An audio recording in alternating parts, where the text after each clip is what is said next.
Pourquoi les BMW d'occasion sont-elles si bon marché? En regardant les petites annonces, tu as vu des voitures qui valaient 80 000 euros il y a 5 ans, et maintenant, tout d'un coup, elles sont à peine à 12 000 euros. Qu'est-ce qui se passe?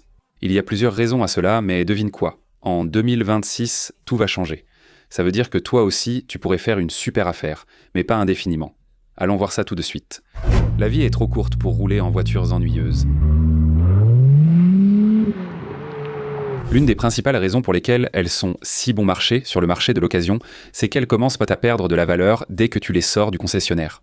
Alors qu'une Toyota moyenne, par exemple, ou un modèle Lexus, ou même une Acura mettra environ 5 ans à perdre environ 30% de sa valeur. En réalité, la BMW moyenne perd jusqu'à 50 à 55% de sa valeur en seulement 3 ans. Et au bout de 5 ans, elles ont perdu environ 60 à 70% de leur valeur d'origine. Avec beaucoup de ces modèles haut de gamme comme la série 7 qui perdent jusqu'à 75% ou 80% de leur valeur en 5, 6 ou 7 ans, on peut se demander pourquoi ne pas en acheter une. J'adore faire une bonne affaire, mais avec l'arrivée de nombreux véhicules électrifiés, beaucoup de BMW série i n'intéressent plus grand monde. Sur le marché du neuf, c'est très bien. Elles sont subventionnées, mais sur le marché de l'occasion, personne ne les achète vraiment. On voit ce qui se passe. Le marché recule pour chaque véhicule électrique, même Tesla. On voit le marché s'effondrer complètement et toucher le fond. Donc, ce n'est pas surprenant que BMW fasse sa transition vers ce nouveau secteur. On commence à voir la valeur de ces véhicules électriques d'occasion chuter en flèche. C'est un problème courant dans l'industrie pour presque tous les constructeurs. Mais toutes les BMW haut de gamme, parce que ce sont des véhicules de luxe et qu'elles ont traditionnellement cette réputation d'être chères et peu fiables, cela signifie généralement qu'elles vont perdre énormément de valeur dès que tu les sors du concessionnaire. La deuxième raison pour laquelle les BMW d'occasion sont si bon marché. Savais-tu qu'environ 50 à 55% des BMW qui arrivent sur le marché proviennent de retours de leasing? La plupart louent leur BMW par crainte de la dépréciation, des réparations et de l'entretien, bien que beaucoup bénéficient de forfaits d'entretien. Beaucoup achètent leur BMW en leasing avec entretien inclus, sans rien payer. Cela paraît logique à beaucoup. Mais devinez quoi? Après 2 ou 3 ans, ces contrats de location reviennent et le marché est soudain inondé. C'est pourquoi vous voyez autant de ces BMW ordinaires. On voit moins de voitures pour passionnés, comme les G80, M3, M4. Elles gardent toujours un petit marché de niche et leur valeur reste généralement plus forte. Ce sont celles pour lesquelles nous payons plus cher, mais elles gardent mieux leur valeur. Beaucoup de véhicules courants, des séries 3 330, des 530, des X 330, des X 430, les véhicules standards avec les moteurs de base. Les gens aiment les conduire parce qu'ils aiment avoir l'air sophistiqué.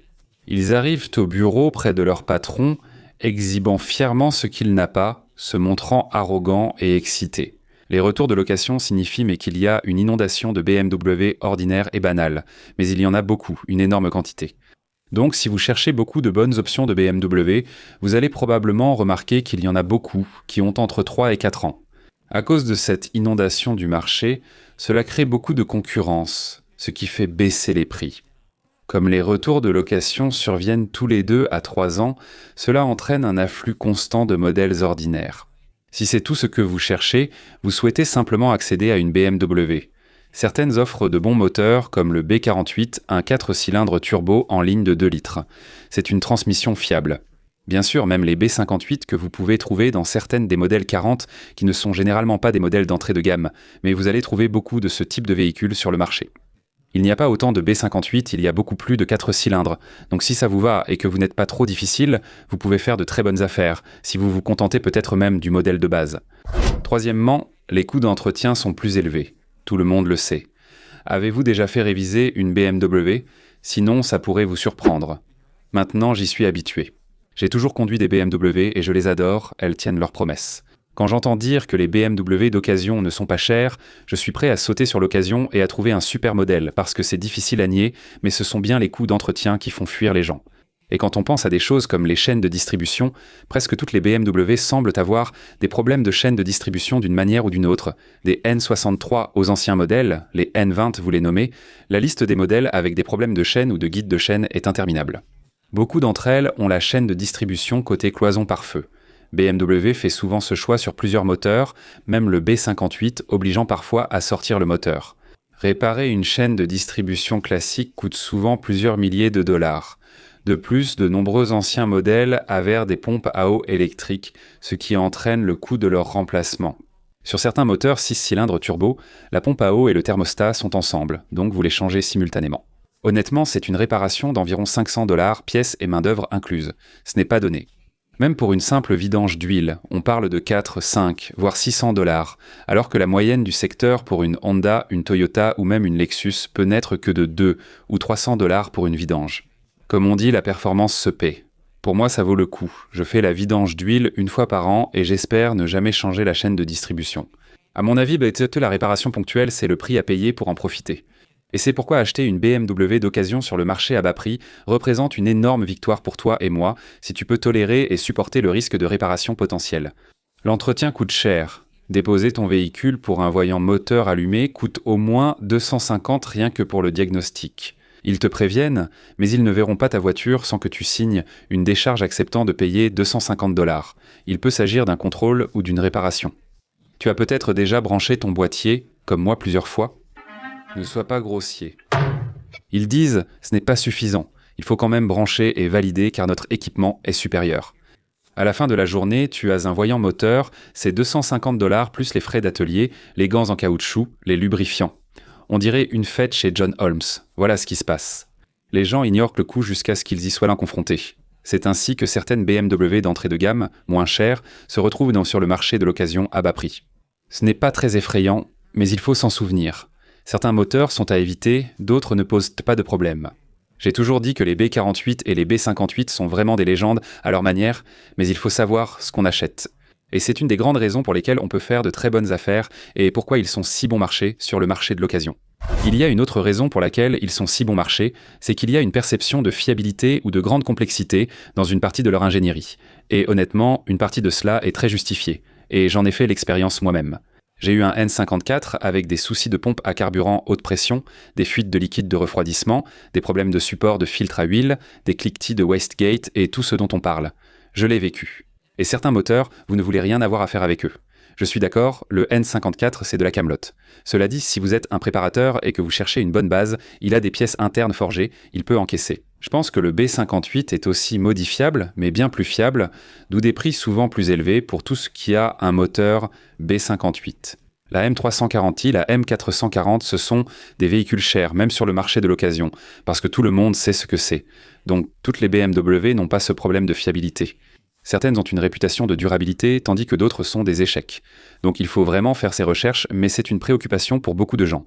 Ils ont peur des gros coûts et de l'entretien. Par exemple, Consumer Reports les classe souvent plus bas. Rupert-Pal les classe plus bas que, bien souvent, certains de leurs concurrents, même ceux d'Acura et de Lexus. Avez-vous vu les derniers rapports ? Les choses évoluent. BMW progresse dans les classements. Tout n'est pas comme il y paraît. Mais cette peur des réparations coûteuses et complexes est exagérée, car ce n'est pas vraiment le cas.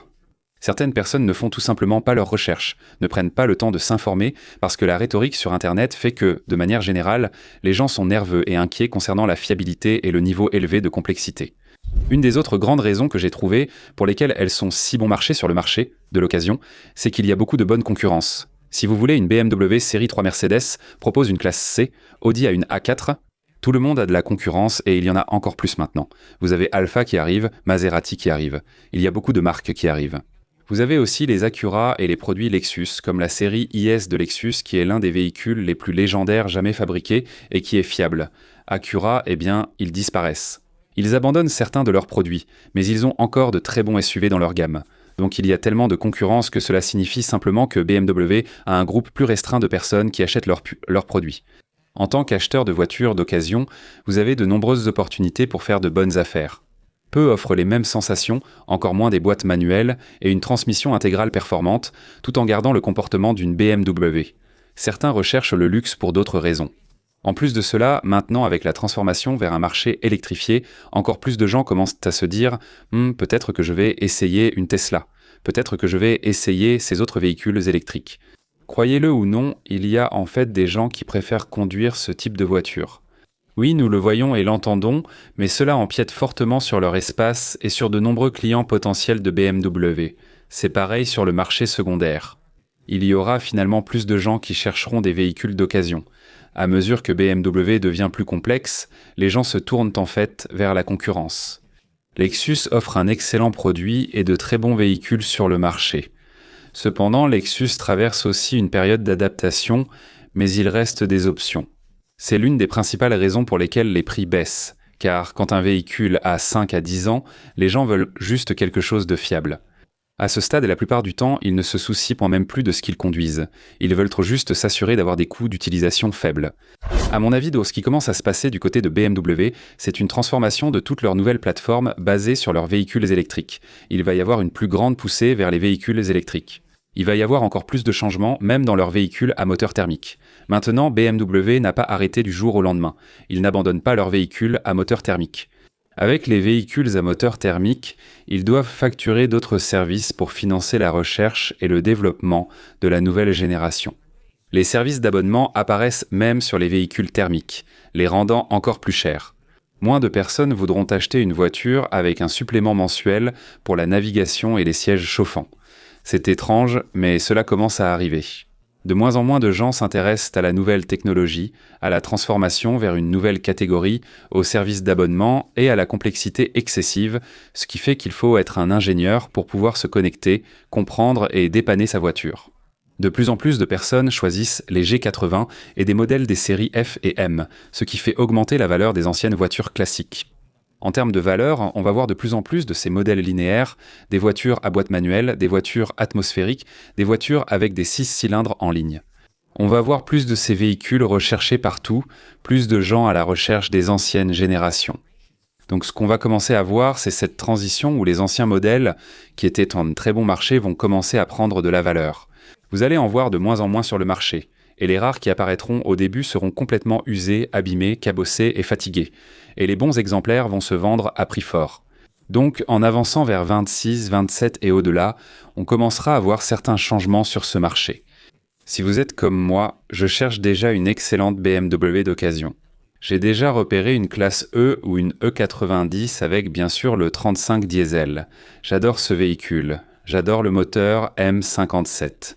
Si j'en trouve une avec peu de kilomètres, bien entretenue et sans accident, ce serait exactement ce que je cherche.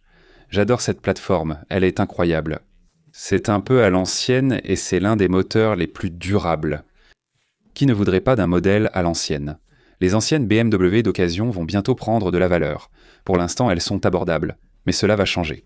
Ceci étant dit, essayez de comprendre qu'il y a certaines BMW, les seules qui iront probablement jusqu'à 400 000 km. Regardez ça, vous allez adorer. J'espère vous voir tous très bientôt. À la prochaine, au revoir.